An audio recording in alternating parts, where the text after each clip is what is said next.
Hi all, എൻ്റെ പേര് Angel Maria Sebastian. ഞാൻ final year BSc physics student ആണ്. അപ്പോൾ 12th തന്നെ ഞാൻ ഭയങ്കര കൺഫ്യൂസ്ഡ് ആയിരുന്നു. അടുത്ത ഏത് കോഴ്സിന് പോകണം, ഏത് ഫീൽഡിലോട്ട് വേണം ഞാൻ പോകാൻ എന്നുള്ളത്. അപ്പം ഞാൻ എൻ്റെ ഫ്രണ്ട്സിനോടൊക്കെ ഈ കാര്യങ്ങൾ ചോദിച്ചു. അപ്പോൾ അവരിൽ മിക്കവരും എന്നോട് പറഞ്ഞത് നഴ്സിങ്ങിനാണ് പോണത്, അല്ലെങ്കിൽ BPharmനാണ് പോണത്, മെഡിക്കൽ ഫീൽഡിലോട്ട് പോകാമെന്നാണ് എല്ലാവരും തന്നെ പറഞ്ഞത്. പക്ഷേ എനിക്കെന്തോ ആ ഫീൽഡ് ഒരു ഇൻട്രസ്റ്റ് ഇല്ലായിരുന്നു. പിന്നെ എൻ്റെ ഒരു മെയിൻ കൺസേൺ ആയിരുന്നു വീട്ടിൽ നിന്ന് വന്ന് പോകാൻ പറ്റുന്നൊരു കോളേജ്. അങ്ങനെയാണ് ഞാൻ ഈ ദേവമാതാ കോളേജിൽ എത്തിയത്. അപ്പോൾ ആദ്യമൊക്കെ ഇങ്ങോട്ട് വന്നപ്പോഴേക്കും ഭയങ്കര ടെൻഷനായിരുന്നു. കോളേജ് ലൈഫൊക്കെ എങ്ങനെയായിരിക്കും, കാരണം ആദ്യമായിട്ടല്ലേ ഒരു കോളേജിൽ. പക്ഷേ ഇവിടെ വന്നു കഴിഞ്ഞപ്പോൾ എല്ലാം അങ്ങ് സിങ്കായിപ്പോയി. ഭയങ്കര അടിപൊളി കോളേജാണെന്ന് മനസ്സിലായി. അങ്ങനെ പിന്നെ ഞങ്ങളുടെ ഡിപ്പാർട്ട്മെൻറ്റ് ഫിസിക്സാണെന്ന് പറഞ്ഞല്ലോ. അപ്പോൾ ഫിസിക്സിൽ ഞങ്ങൾക്ക് 4 ഫാക്കൽറ്റീസാണ് ഉള്ളത്. അപ്പോൾ 4 പേരും ഭയങ്കര ഫ്രണ്ട്ലിയും ഭയങ്കര സപ്പോർട്ടീവായിട്ടുള്ള ടീച്ചേഴ്സാണ്. എസ്പെഷ്യലി ഞങ്ങളുടെ സ്റ്റാഫ് ഗൈഡ് ടീനാംസ്.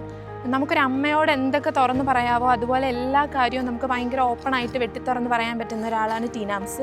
അപ്പോൾ ഇവരുടെയൊക്കെ സപ്പോർട്ട് കൊണ്ട് എനിക്ക് കുറേ അധികം എൻ്റെ അക്കാഡമിക്സിലാണെങ്കിലും കോകരിക്കുലറിലാണെങ്കിലും എല്ലാത്തിനും കുറേ ഇമ്പ്രൂവ്മെൻറ്റ്സ് വരുത്താൻ സാധിച്ചു. പേഴ്സണൽ എക്സ്പീരിയൻസ് എന്ന് പറയുകയാണെങ്കിൽ ഫസ്റ്റ് ഇയറിൽ ഞാനിവിടെ വന്നപ്പോൾ എനിക്ക് എല്ലാത്തിനോടും ഭയങ്കര പേടിയുള്ള ഒരാളായിരുന്നു. ഭയങ്കര ഇൻട്രോവേർട്ട് ആയിരുന്നു ഞാൻ. പയ്യെ ഇവിടുന്ന് കിട്ടിയ ആ കോൺഫിഡൻസ് ഒക്കെ വെച്ച് മറ്റുള്ളവരോട് കുറച്ചുകൂടി ഒരു ഇൻട്രാക്ട് ചെയ്യാനൊക്കെ സാധിച്ചു. സ്കൂൾ കുട്ടികൾക്ക് വേണ്ടി ഇവിടെ ഒരു സെമിനാർ നടത്താനുള്ള ഒരു ഓപ്പർച്യൂണിറ്റി ലഭിച്ചു.